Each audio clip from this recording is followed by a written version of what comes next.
келісімінсіз үй сатып аласыз ба? Жалпылама қазіргі таңда әйелдің келісімінсіз бірде-бір қадам баса алмайтын еркектер көп болып кетті. Гениально, замечательно, поразительно, гениально. Соның ішінде енді осы шын мәнінде заңы бойынша қалай екен? Заң бойынша жалпы әйелден рұқсат сұрап керек пе, керек жоқ па? Сол туралы талқылайық.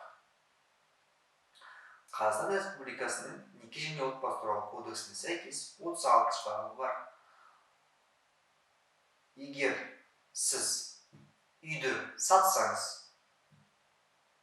ортақ мүлік деп болғанда, онда әйеліңіздің келісімі керек. Ал үйді алып жатсаңызшы, егер некеде тұрсаңыздар, нотариус қазір әйеліңіздің келісімін сұрайды.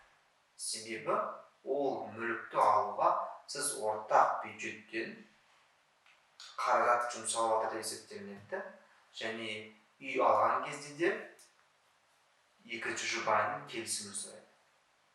Бұл үйге байланысты. Ал көлікке байланысты қалайша? Неке және отбасы туралы кодексі бойынша бұл ортақ мүлік саналады, сондықтан келісім керек. Бірақ жылжымалы көлікті тіркеу туралы заңына сәйкес екінші жұбайдың келісімінсіз тіркеуге қоя береді, тіркеуден алына береді. Яғни көлікті сіздер тіркеуге рұқсатсыз қоюыңызға болады, алуыңыз да болады. Бірақ ажырасып жатқан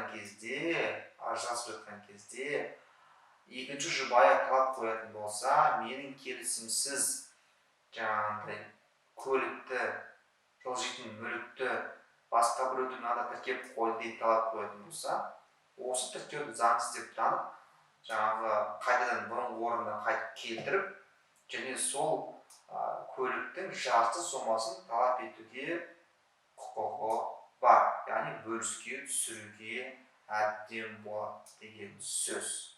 Я просто похлопаю.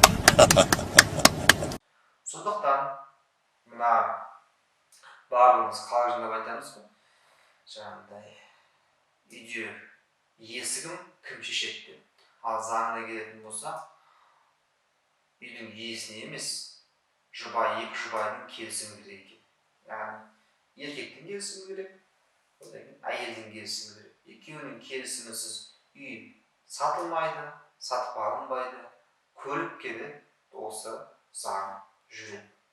Жалпы осындай тақырып еркек азаматтарға ұнамауы мүмкін, бірақ заң сондай. Ұнаса подписка басамыз, ұнамаса дизлайк басамыз, жалпы комментарий қалдырамыз. Әйелдің рұқсаты керек пе, керегі жоқ па? Қалай ойлайсыз деген сұраққа жауап береміз. Сау саламатта болыңыз.